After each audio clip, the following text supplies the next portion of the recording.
Alright, hello guys, what is up? I hope that music in the intro got you ready for some sweet doles on this special Friday edition of Fabled Quasar vs. the World. Now, the reason I'm doing this on Friday is because I was banned on Monday, and as I'm getting close to my 10th episode, I want to start trying to put out one episode per week, regardless of location in the week. If I can do it on Friday, I will, and if I can't do it on Friday, I'll just not do it on Friday. So starting off here against Formula Pablo, he's running 2 cards in his extra, which means he's either playing clipboards or a very non-meta deck.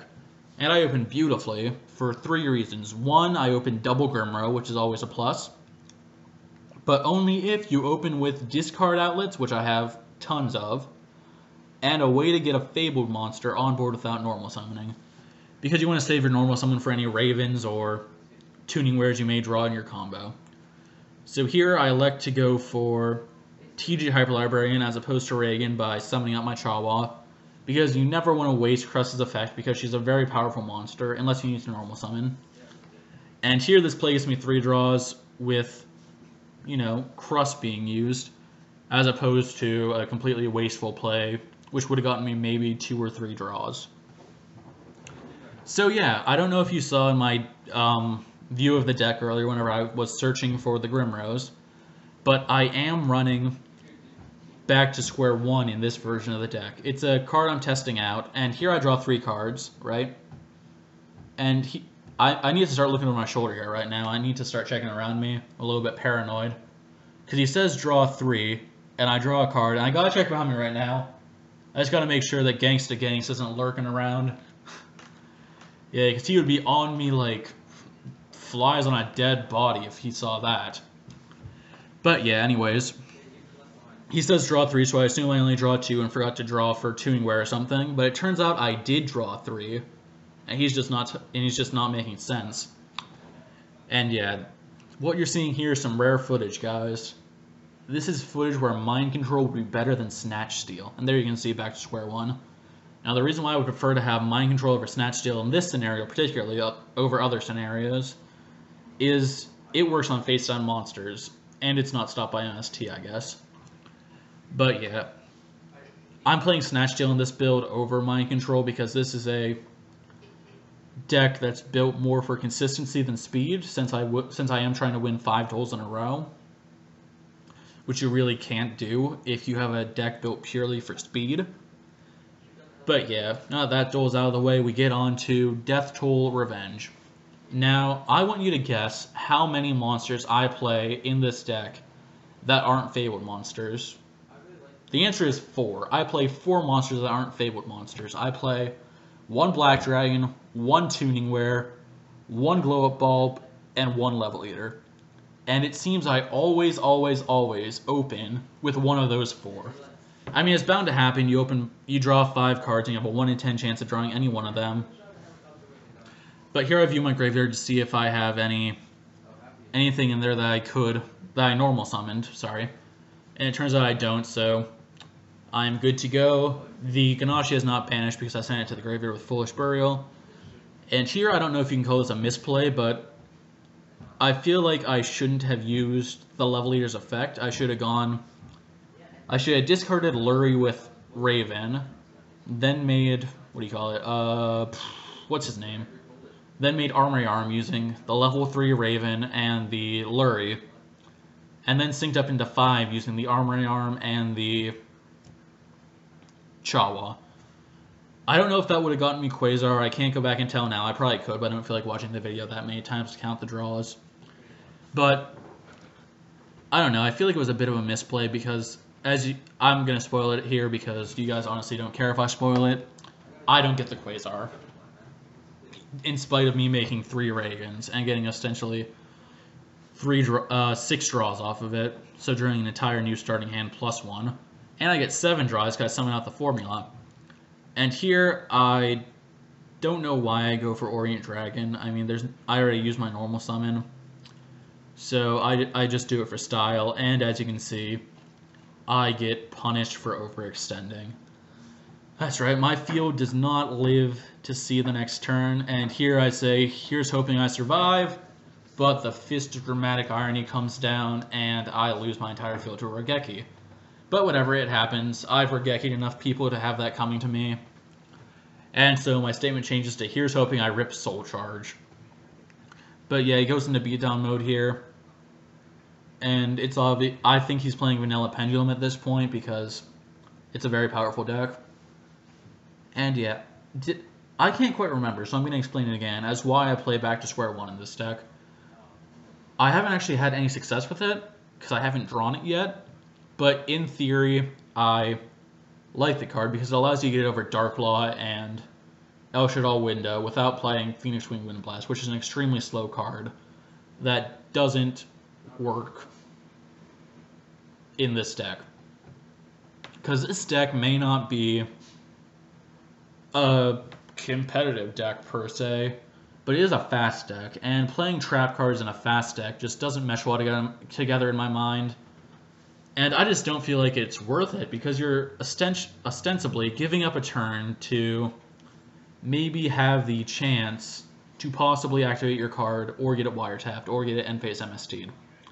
Whereas Back to Square One doesn't have that issue. It's just you can just play it and keep on going. And yeah. So here he's playing Infernoids, and he burns his guy on the first card I discard, which just goes to show you why I don't use my Quasar Negate on the first card that they play, because it's foolish. So here I forgot to call the end of Raven's effect, which I guess, I mean, whatever. It's not a big offense, but I mean, he could have sharked me and called an adamant, and then I would have had to look over my shoulder again to see if Gangsta Gangst was there. But yeah. Moving on with the duel, here I'm just trying to see what I should do, and coming up here, I spend about maybe 30 or 40 seconds thinking over a very obvious play.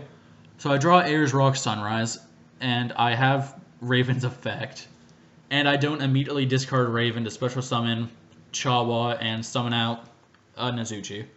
Now the reason I don't do that immediately, I have no idea. I mean, I'll be the first to admit that I'm not a good player, but this just seemed like a little bit excessive even for me.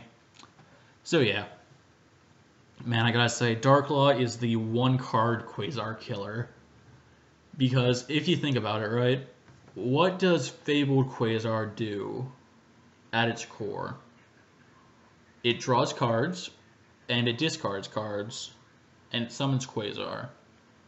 Now Darklaw, if you draw a card, it just takes away whatever card you drew, or, well, I guess it's a random card in your hand, technically. But it takes away the advantage you had, and it banishes it, and it's a one-sided macrocosmos, so none of your Fables will trigger. Soul Charge becomes useless, and you know that they added a hero because they used Shadow Mist to summon out Darklaw. So they essentially went +1 to completely stall you out with a one-sided macrocosmos. So here this duel is pretty special. I'm playing against Silenced Heroes. Speaking of heroes, we were just talking about Darklaw. You can see his rating's not the best, but neither is mine. I'm at like 470, which is a lot lower than I used to be. Back in the original Fabled Quasar versus the World Series, I think there I was rocking out at like 900. But that was back like pre-Duelist Alliance, where the meta was just so diverse, and you could flourish playing a deck like Fabled Quasar. And Fabled Lightsworn Quasar, for that matter. My gosh. If that deck could flourish, oh my god. But yeah, so here I just draw some cards. I draw Snatch Steal, which isn't particularly useful. And here he says, just tell me if I have to do something, because he's obviously not the most competent player. I mean, I'm not saying that to insult him. I'm just saying that because he, he just asked that question. So here I go for that no skill, flip up Soul Charge win combo of double Quasar. And it turns out he's playing Burn, so I mean that kind of reinforces that he's not exactly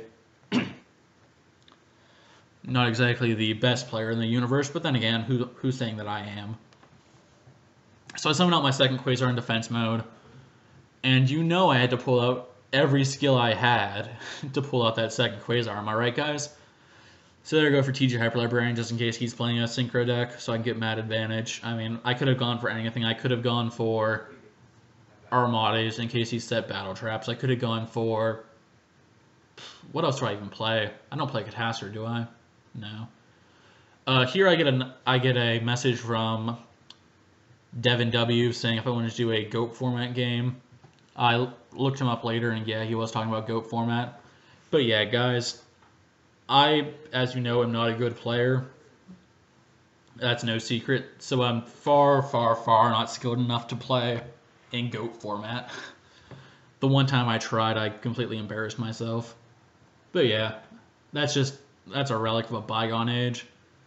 So here I thought he was pretty bad off, but it turns out I had Snatch Shield as well. So even if I would have gone for Armades and his Marshmallow wouldn't have activated, I could have just Snatch Stolen it in the main phase 2 and played around it there. So here, Dean MW2, or whatever his name is. I think his name is Dean VW. I don't know. I'll have to relook it up, but here he does the extremely odd practice of messaging me once, then never replying. Which, I mean, it's a tactic. But yeah, this hand. So I'm playing here against Major Juggy for the 5th game, and this hand is just atrocious. I mean, I do have a discard outlet and Grimrow, so I mean, it's not the worst hand I could have gotten, but I have Glow Up Bulb. And in this current hand, there's no way I could have summoned Raven to get rid of the Glow Up Bulb. And here I'm just kind of like, what am I supposed to do with this hand? Oh my gosh. But whatever. Here I'm just trying to make some advantage. I get to draw 1 card off of Fabled Reagan. If I draw a spell card, I can set it to draw another card, but yeah, I'm just out of luck. I can't summon Nizuchi because, as you know, I use my normal summon on Grimrow, in order to search out Cross, and here he summons Lila, so I just automatically assume Infernoids. But since he's playing Rhoda, I doubt he's playing Infernoids, because Rhoda would be incredibly cloggy in Infernoids. I don't think I can even make Quasar, but he scoops it up. Actually, I think I can, yeah. So my logic here was if I discard Grimrow for, I think it's Cerberell, then I can just normal summon Cerberell and go for Quasar that way. But yeah, that was this week's episode of Fabled Quasar vs. the World. I hope you all enjoyed, and this is Shatner's Prodigy, signing out. Carry on my wayward son, there'll be peace when you are done. Lay your weary head to rest, don't you cry.